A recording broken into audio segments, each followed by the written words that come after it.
Mi nombre es Sosa Olivares Roxana Edith y a continuación daré la exposición del primer trabajo práctico de dirección en arte escénico. El teatro es siempre la expresión de la cultura que poseen los pueblos. La misma cambia a medida que pasa el tiempo y, por consecuencia, también lo hacen los elementos que conforman a este teatro. Los roles que hacen posible una puesta en escena o bien que colaboran para llegar a un producto final que puede traducirse en una obra, performance, etc., se han ido transformando constantemente, aunque podemos identificar algunas competencias que tienen en común y que han resistido al paso del tiempo. El rol a tratar es el del director. El director es aquella persona que tiene a su cargo la toma de decisiones, la supervisión y entrenamiento acompañado de intérpretes, la organización de la producción desde una perspectiva unificadora, como así también la creación y la composición del hecho teatral. En otras palabras, es quien trabaja con los diferentes lenguajes que se hallan en la escena en pos de una posterior expresión organizada. Es, sin duda, un rol que carga con muchísima responsabilidad. No podemos dejar de lado que cada director tendrá un entendimiento del rol que le será conferido por el contexto, pero también uno propio que brindará al primero matices únicos y personales. Nos encontramos entonces con Esquilo supervisando la representación de sus tragedias durante las fiestas dionisíacas en el siglo V en Atenas. Los Masters of the Reveals o maestros de ceremonias ingleses que supervisaban festividades de la corte. Luego nos encontramos con Shakespeare y Molière en sus roles polivalentes de dramaturgos, actores y directores que dirigieron sus propias compañías. Y por último, tal vez el ejemplo más alejado, podríamos encajar en este rol a la monarquía absolutista de Francia, especialmente a la corte real del siglo XVII, que controlaban los temas, espacios y formas, es decir, el cómo, cuándo y dónde de las representaciones teatrales. Como dije anteriormente, estas, lejos de ser manifestaciones concretas, son más bien aproximaciones que nos muestran que siempre hubo un ordenador de las características y elementos que confluyen en una escena. Una de las problemáticas más grandes alrededor de este rol tiene que ver con la cantidad de competencias o tareas que se le son asignadas a un director. Algunos le otorgan tantas facultades que termina siendo un dios sobre la tierra. Otros, de acuerdo a los modos particulares de trabajar, los encasillan como tiranos, como directores paternales. Otros aceptan al texto como la principal fuente creativa de la escena, afirmando el textocentrismo. Algunos se rebelan ante este, hallando sus propias formas de crear espectáculos. Algunos son esclavos del dramaturgo y no pueden ir contra él, mientras que otros toman como punto de partida los productos de estos y los reinventan por completo. Para Artaud, el director es un sacerdote propiciante del rito, un intermediario. Para Grotowski, un deconstructor. Para Barba, un guía. Vemos así la pluralidad masiva de acepciones que le son otorgadas al director. El rol del director moderno termina de consolidarse con la problemática que saca a la luz el realismo a mediados del siglo XIX. A la hora de representar, lo que debía verse sobre la escena era la realidad. Esto termina configurando a la escena con los principios de la ilusión, y todos los elementos compositivos debían ayudar a sostener dicha ilusión. Se lleva a cabo algo que de Marinis llama la superación del director, que marca un antes y un después del siglo XX, y que tiene características como ser: pasar de una preponderancia absoluta del texto a una praxis empírica, una consideración a nivel compositivo de la materialidad en escena. Vemos aparecer principios estéticos, es decir, el director empieza a pensar cómo se verá la obra en sus diferentes instancias, a nivel general y a nivel individual en las escenas. Esto implica tener en cuenta el producto artístico en sus niveles discursivos, visuales y perceptivos. Esto a su vez coloca a la experimentación y práctica empírica como una herramienta de obtención fundamental de las técnicas que aplicarán los directores en una relación de enseñanza-aprendizaje. En otras palabras, Las técnicas son las formas mejoradas o más perfectas de llevar a cabo algo. Víctor Arrojo habla sobre las técnicas en su libro El director es o se hace, y decía lo siguiente: nos ayudan para la utilización consciente de los objetos, materiales, instrumentos y operaciones de nuestro arte con respecto a las técnicas.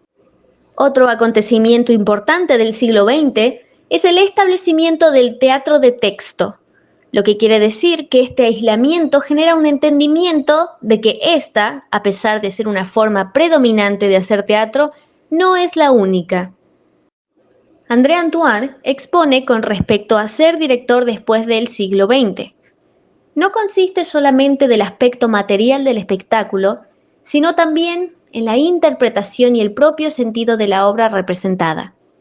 El teatro ya no es más solamente textual, es también escénico. Teniendo el realismo como contexto reglamentario del teatro, es que se le otorga al director la tarea de crear la atmósfera mimética de la vida cotidiana. Como dije antes, cuestiones estéticas. Se instrumenta la puesta en escena teniendo en cuenta los demás elementos y lenguajes compositivos.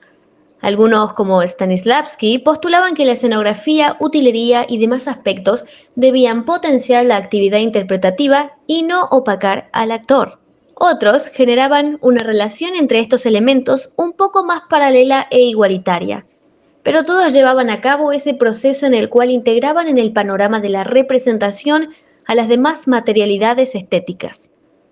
Parte importantísima de esta ilusión le pertenecía a la acción por parte del actor, que Stanislavski trabajó durante tanto tiempo. Quedan así, dentro de las actividades del director, el montaje de las acciones que serán las encargadas de definir la progresión histórica, los caracteres de los personajes y las cuales a su vez se convertirán en motores de la trama. Esta consideración exhaustiva de las acciones y del entrenamiento físico como herramienta de aprendizaje generó que los modelos sobre el rol del director se pluralicen cada vez más. Víctor Arrojo nos acerca a algunos nuevos modelos del director. El director marcador, que es quien posee como estrategia dominante el marcar y es quien establece el deber ser de la puesta en escena. Por otro lado, tenemos el director que no hace nada, que se halla en actitud de espera, que no sabe lo que busca, pero que sabrá reconocerlo cuando surja. Y por último, un director que va en paralelo a los anteriores, escribiendo la puesta al mismo tiempo que explora junto con el actor de manera pedagógica. Este último comienza a ser adoptado cada vez más por diferentes directores. Es otro punto de transformación del siglo XX, la descentralización creativa. El actor, como cuerpo que materializa las acciones, se convierte en el centro y destinatario de muchas técnicas adoptadas por Stanislavski, Eugenio Barba, Grotowski, Artaud, Meyerhold, entre otros, lo que lleva a De Marinis a establecer la dramaturgia del director como un montaje de montajes. Él considera que el proceso creativo del teatro es la suma de dos dramaturgias personales, la del actor y la del director. Este último actúa de manera compositiva y analítica sobre las acciones escénicas, físicas y vocales colocadas por los actores en sus respectivas partituras, que es en sí un montaje. De allí que sea considerado la dirección un montaje de montajes. Como dice Meyerhold, ser un buen director implica saber aceptar cada propuesta del actor de tal modo que no delimite su trabajo creativo, resaltando una vez más este aspecto colaborativo y pedagógico que implica el rol del director en la modernidad. A continuación, realizaré el análisis de dos directoras que extraje de la revista Picadero, Chiqui González y Patricia García. Directora rosarina, maestra de directores y actores y actriz. Chiqui González conoció la dirección por medio de la dramaturgia. Es una actriz especializada en la metodología de la creación. Adopta el rol de directora contemporánea. Sus creaciones son concebidas no como meros textos, sino como puestas en escena que instrumentarán desde el comienzo el aspecto estético y visual, como así también la significación de la misma. Para ella, no hay dirección sin dramaturgia. Lo que realiza con sus grupos es siempre colaborativo y en conjunto. Son esos cuerpos llenos de vivencias e historia que dentro de un contexto se reúnen para crear algo que ellos mismos escriben y visualizan, pero que también los mira a ellos de vuelta. Son narrados por aquello que narran. En las obras que crean juntos se asoman pedazos de ellos mismos como artistas, actores, intérpretes y también fragmentos de la historia circundante. La semantización que sufre cada pieza es el resultado de una identificación y descubrimiento de ellos y de los roles que cumplen como grupo. Es decir, parte todo esto desde la individualidad que se traduce luego en un reconocimiento grupal del conjunto. Ser director, según Chiki, es ser un pedazo de tiempo y a la vez saber administrar dicho tiempo. El ambiente que se crea con ella como directora es de investigación de los intereses que los miembros del grupo tienen. Es ese justamente el punto de partida. Es una búsqueda de todos y cada uno de ellos. Patricia García es abogada, licenciada en teatro, actriz, asistente y directora teatral. Como directora, utiliza la estética del kitsch, que también se amolda a sus trabajos. Sus representaciones juegan con la dualidad del bien y el mal, lo oculto y lo visible. Chocan en escena y se entremezclan lo femenino y lo masculino, lo grotesco y lo bello, el poder y la sumisión, la violencia y la belleza contenida en esta, el erotismo y lo siniestro. Podemos ver con suma frecuencia en sus trabajos estas pulsiones contradictorias que conviven juntas. La luz, ella la utiliza en pos de este entrecruzamiento, jugando con las zonas oscuras y las iluminadas. Las tonalidades de la luz también las usa para denotar épocas o emociones específicas. El trabajo actoral que imprime en sus intérpretes tiene la calidad de cómic y dinámica de dibujo animado. Esto como consecuencia de la estética kitsch. Tiene en cuenta las cuestiones compositivas del espacio en conjunto con la luminotecnia, pero sobre estas prima el trabajo actoral. Al igual que Chiqui González, mantiene una relación horizontal con sus intérpretes, siendo sus trabajos fruto de una dramaturgia conjunta entre el director y el actor. Se centra especialmente en su ritmo y gestualidad, que en ocasiones abordan investigando como punto de partida el comportamiento animal, trayendo una vez más a colación la dualidad que plasma en sus representaciones. Los ensayos con intérpretes comienzan por esquemas físicos, asociaciones con animales, exploraciones rítmicas con diferentes danzas y demás estímulos que parten de las vivencias personales e individuales que luego se transfieren a los personajes en escena. Es así que muchas veces los resultados se traducen en historias fragmentadas, escenas abruptas y ambientaciones oníricas. García prefiere trabajar con autores del medio actuales, ya que con ellos se encuentra mayores cosas en común. No niega que los textos universales o los llamados clásicos son útiles, pero sus puntos de vista y deseos teatrales siguen una línea de interés diferente. En sus obras se destaca el poder y la pluralidad de significados que implican ser mujer, tomando para esto diferentes contextos de la historia, evaluando así esta transformación del papel femenino. Concluiré este trabajo práctico con la investigación que llevé a cabo de Robert Wilson, un director que yo misma escogí por afinidad. Director de teatro, escenógrafo, escultor, autor, diseñador de iluminación y vestuario, director de ópera. Robert es un vanguardista que fusiona la totalidad de las artes en escena. Él le brinda a todos los elementos de la escena la misma jerarquía e importancia, es decir, crea una relación equitativa entre estos.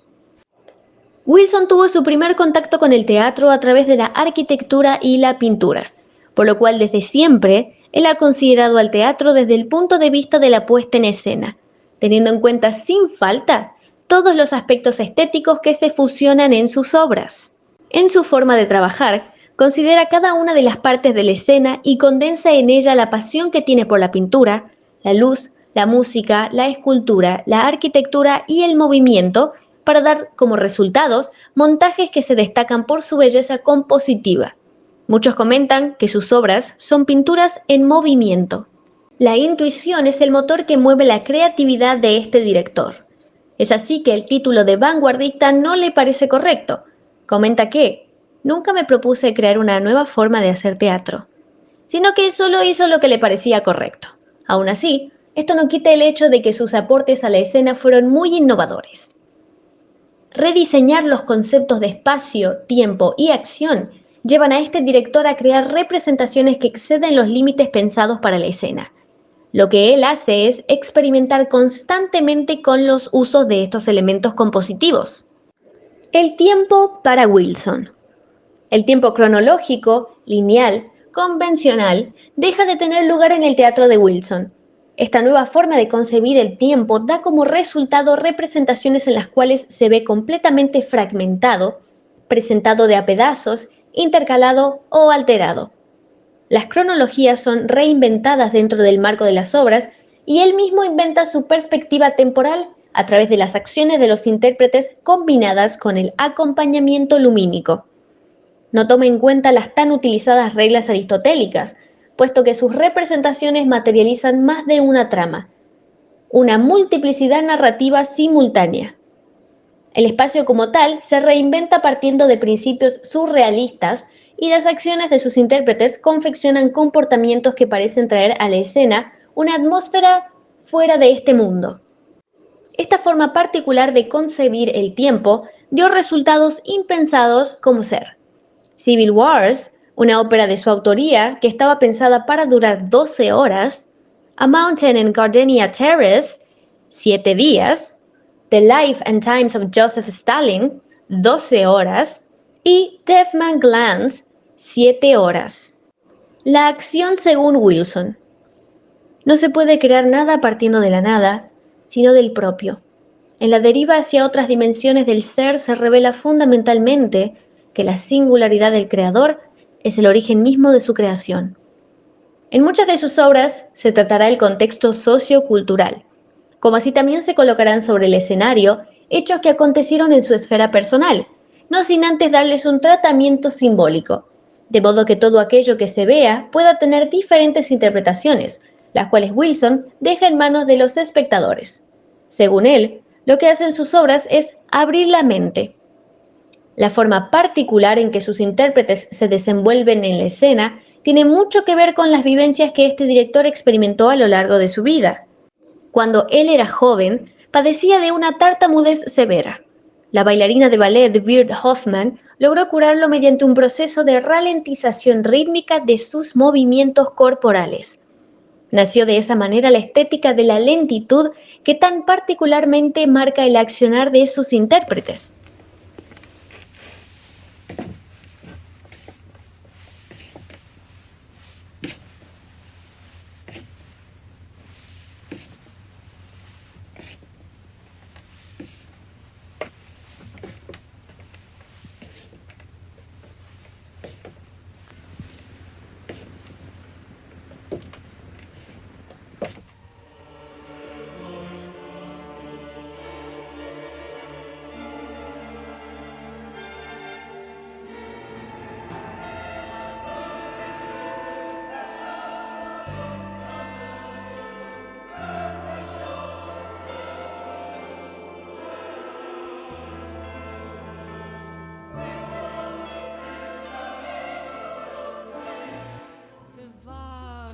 Nennt man Einfalt glatt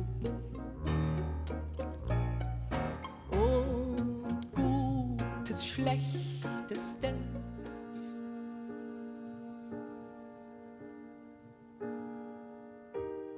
A woman's face with nature's own hand. Otra filosofía que marcó su vida y que luego se trasladó a su teatro es la de dar lo que recibió. Es así que una de sus obras más representativas, Deaf Man Glance, La mirada de un hombre sordo, fue construida alrededor de un chico afroamericano que conoció y posteriormente adoptó. Esta obra busca exponer cómo el teatro por mucho tiempo fue esclavo del texto, en este caso hablado, desde el punto de vista de alguien sordo. La obra era silencio total, mostrando que incluso sin texto, sin palabras, existía representación. El espacio wilsoniano. Como dije anteriormente, los elementos que conforman el espacio poseen importancias igualitarias. La forma en que Wilson instrumenta la iluminación tiene que ver con su intención de pintar con luz el escenario. Comenta que el rol que juega la luz en las representaciones pasa desapercibido por lo mínimo que resulta ante los ojos, y él desea romper con eso. Equipara la importancia de la luz al resto de los elementos, lo que da como resultado que al observar sus montajes sea imposible quitar los ojos de ellos.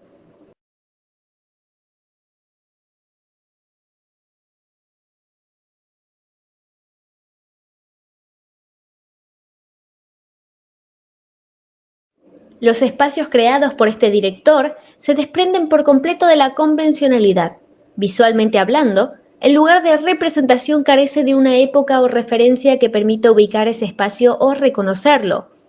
Se trata más de un lugar irreal, confeccionado especialmente para tal representación, que no podemos hallar en el mundo real. Es excéntrico, siniestro, lúgubre, sumamente llamativo y suspendido en el tiempo. La luz se eleva a la jerarquía de los demás elementos, de modo que el planeamiento lumínico se realiza a la par de la organización actoral y del sonido. Una de las características particulares del teatro de Wilson es la presencia de un ciclorama de fondo, que moldea el lugar y crea una ilusión de infinidad espacial. Este ciclorama puede ser pintado con la luz y adquirir una individualidad o pluralidad de colores. Gracias a este fondo se pueden resaltar las figuras de los intérpretes, que mezcladas con luces adicionales resaltan detalles adicionales como ser gestos, movimientos o expresiones faciales. La organización exhaustiva que se hace del espacio permite aprovechar no solo las luces, sino también los espacios oscuros, las sombras y líneas diagonales que fragmentan el lugar y generan una ambientación sistemática, en la cual cada parte es cuidadosamente ordenada. El texto según Wilson. Nuestra responsabilidad como artistas consiste en plantear interrogantes, es decir, ¿qué es esto? Y no en proponer respuestas de «esto es». Pues si ya conocemos qué es lo que estamos haciendo, entonces hacerlo deja de ser necesario. Esta cita es sumamente sintetizadora del tratamiento que le otorga a lo que él considera texto. Ahora bien, Wilson considera que todo puede ser lenguaje, un gesto, un texto, una luz, una palabra. Las palabras y el texto tienden más a limitar que a liberar la creatividad y percepción, por lo cual no es el resto de elementos escenotécnicos los que se adaptan al texto, sino al revés, para así abarcar la mayor cantidad de significaciones, simbolismos y polisemias, sin la existencia de una limitación. De esta manera, el lenguaje visual junto con el sonoro se hallan libres de ataduras, lo cual lleva a Wilson a argumentar. Una de las razones por las que mi trabajo ha sido aceptado en muchos sitios es por su carácter visual, y el lenguaje visual es universal. Esto no significa que se deshaga por completo del texto, sino que él mismo se expresa no solo en el nivel de las palabras, sino también de los gestos, además de la forma en que es pronunciado, jugando un papel muy importante en la producción de sonidos particulares por parte de los intérpretes. El texto se diversifica al no contar con una línea narrativa específica, sino una multiplicidad de estas. Y, para finalizar, ¿cómo desempeña Robert Wilson su labor de director? Como director, Wilson adopta una postura un tanto horizontal con respecto a sus intérpretes. Él trae algunas ideas generales a la mesa de ensayo que luego va desarrollando y enriqueciendo con la ayuda de los elementos orgánicos e inorgánicos y de las personas involucradas en el proceso creativo. Ningún elemento tiene primacía sobre otro, sino que se van trabajando en los ensayos de manera paralela. Con respecto a la formación que reciben los intérpretes, él exponía: los actores son entrenados únicamente para pensar en la interpretación del texto. Se preocupan por decir las palabras y no saben nada de sus cuerpos. Ya ves, por la forma de caminar, que no entienden el peso de un gesto en el espacio. Un buen actor puede ordenar al público simplemente moviendo un dedo. Es por esto que en sus representaciones, los intérpretes entrenan teniendo en cuenta su cuerpo con respecto a lo que pueden transmitir a nivel visual y sonoro, explotando cada aspecto en pos del enriquecimiento que atrapará la atención del espectador. En el año 1969 fundó la Beard Hoffman Watermill Foundation, cuyo nombre hace honor a la bailarina que le ayudó a superar su tartamudez, en donde sus miembros se dedican a la experimentación teatral, se brindan talleres de danza, teatro para niños y adultos, entre otras facultades artísticas.